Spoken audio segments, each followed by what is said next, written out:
Continuando entonces con la segunda parte de la clase número 3 de movimiento rectilíneo uniforme, vamos a realizar este siguiente ejercicio.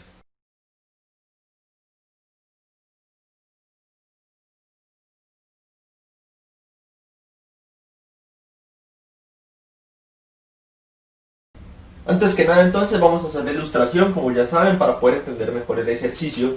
Lo primero es que nos dice que un auto se mueve sobre el eje horizontal y que un helicóptero se mueve sobre el eje vertical.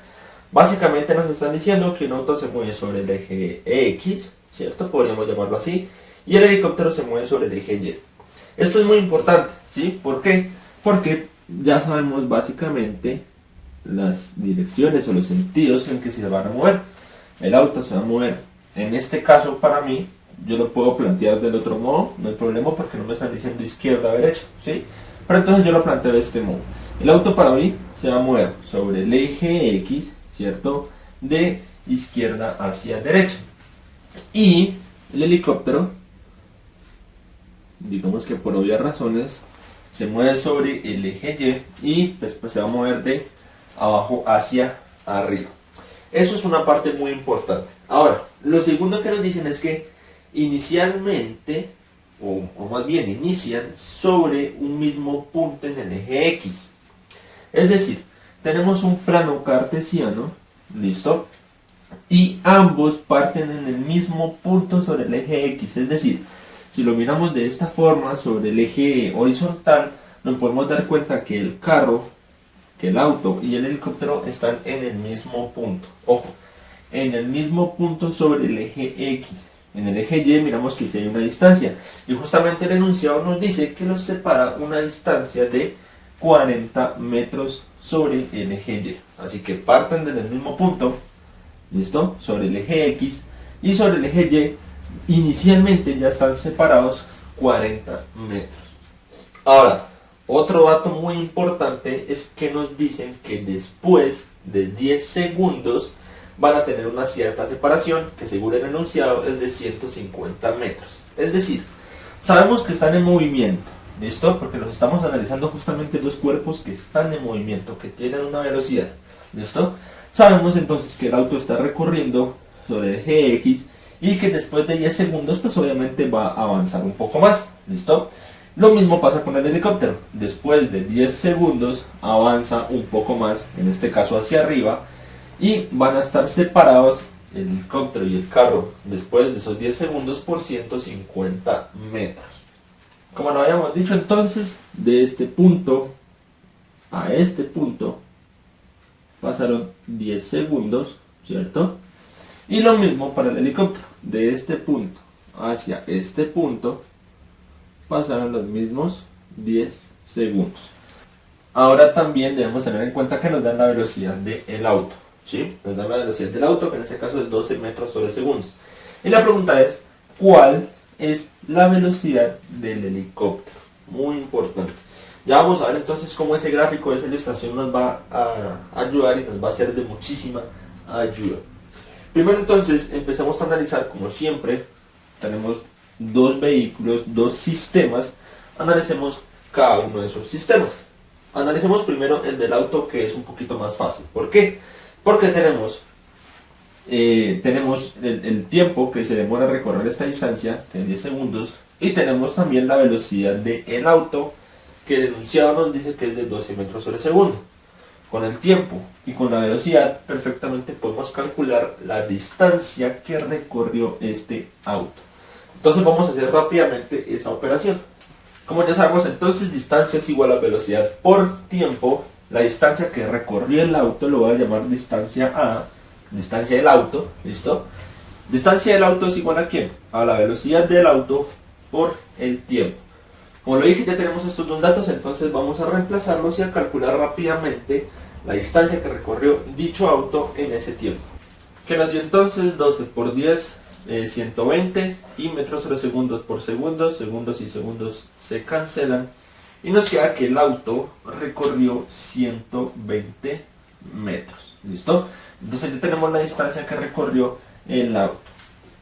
Ahora, vamos a pasar con el helicóptero a ver qué pasa.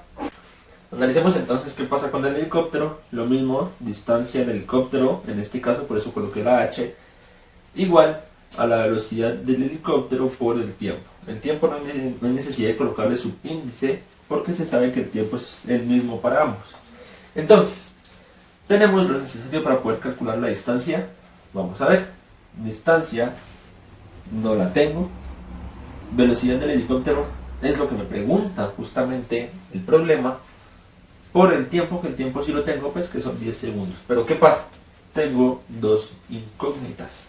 Así que al tener dos incógnitas, pues obviamente no puedo solucionar esta ecuación. Vamos a ver entonces dónde lo analizamos.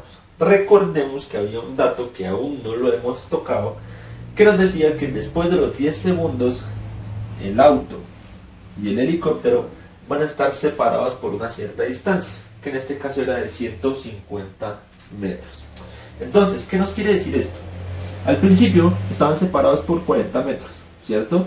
Pasaron los 10 segundos, obviamente el carro se movió y el helicóptero también, y ahora el carro está acá y el helicóptero está acá. Entonces, si a mí me dicen, ahora están separados por 150 metros, la distancia va desde este punto hasta este punto de acá. Vamos a trazar entonces una línea que represente la distancia y vamos a ver qué figura se nos forma.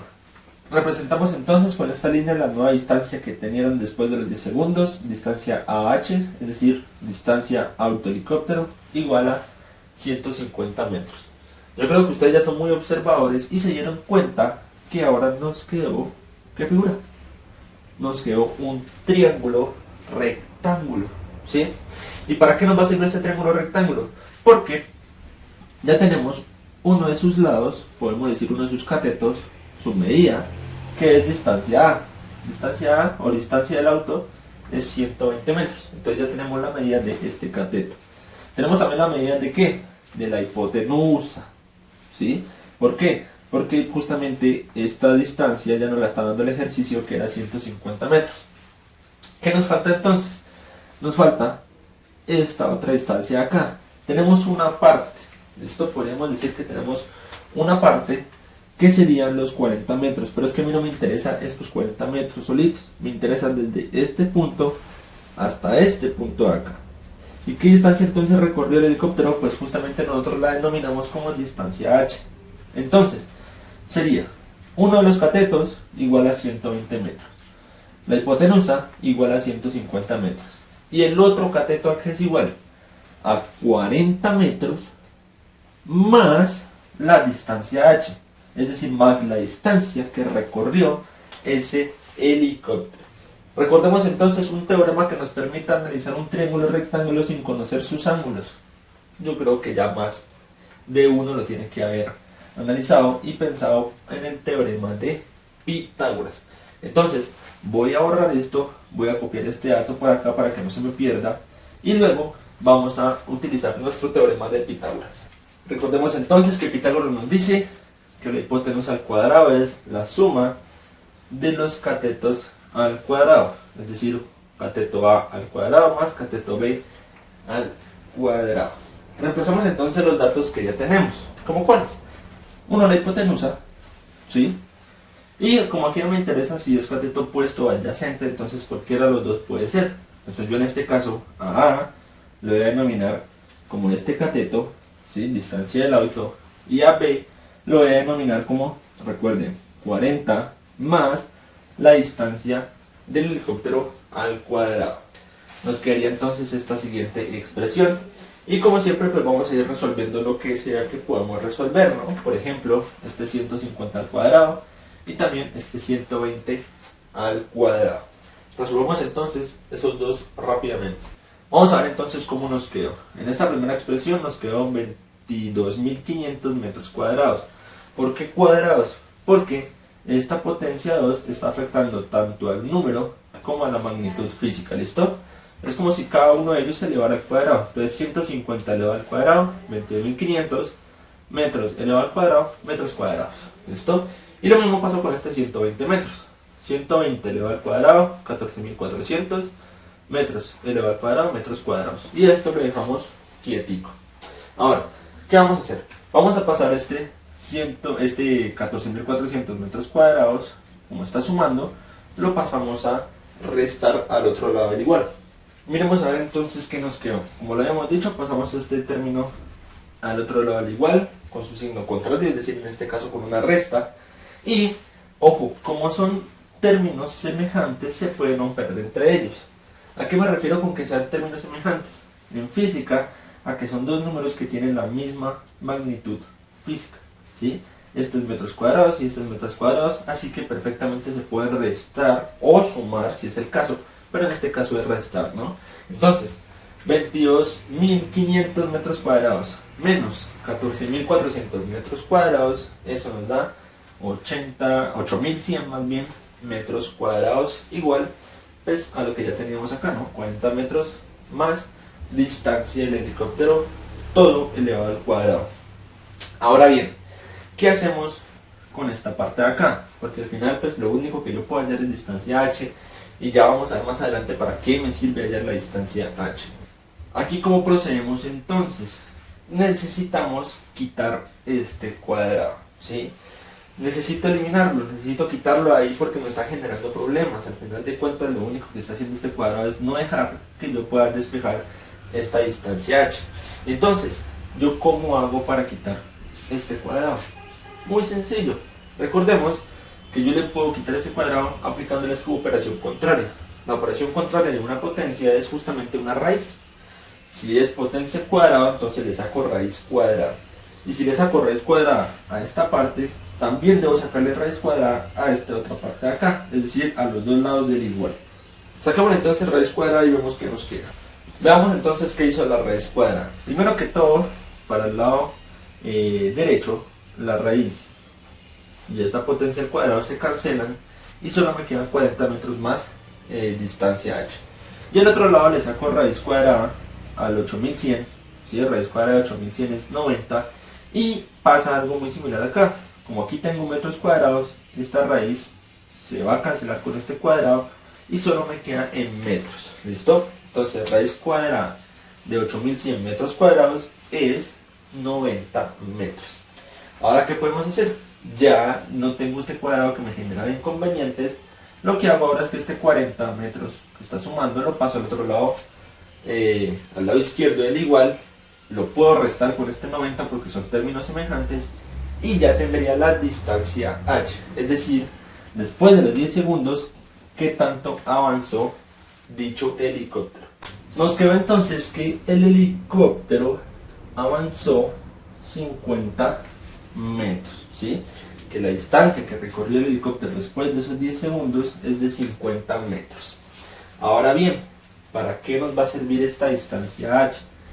Vamos a devolvernos a la ecuación que habíamos planteado al principio, ¿sí? Distancia del helicóptero es igual a la velocidad del helicóptero por el tiempo.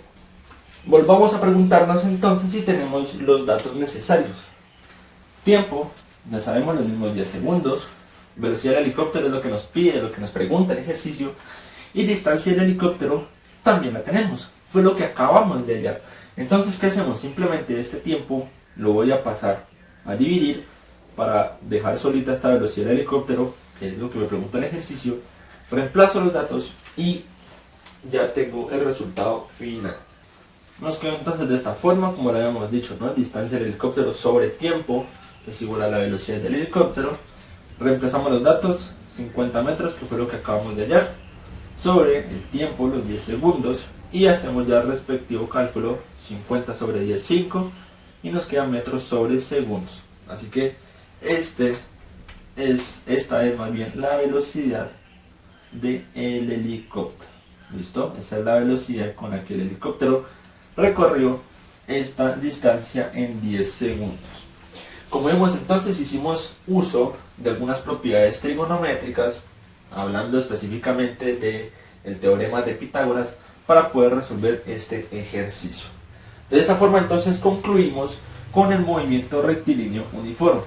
En las siguientes clases entonces ya vamos a pasar al segundo movimiento que se estudia dentro de la cinemática, que sería el movimiento rectilíneo uniformemente acelerado, o también llamado movimiento rectilíneo uniformemente variado.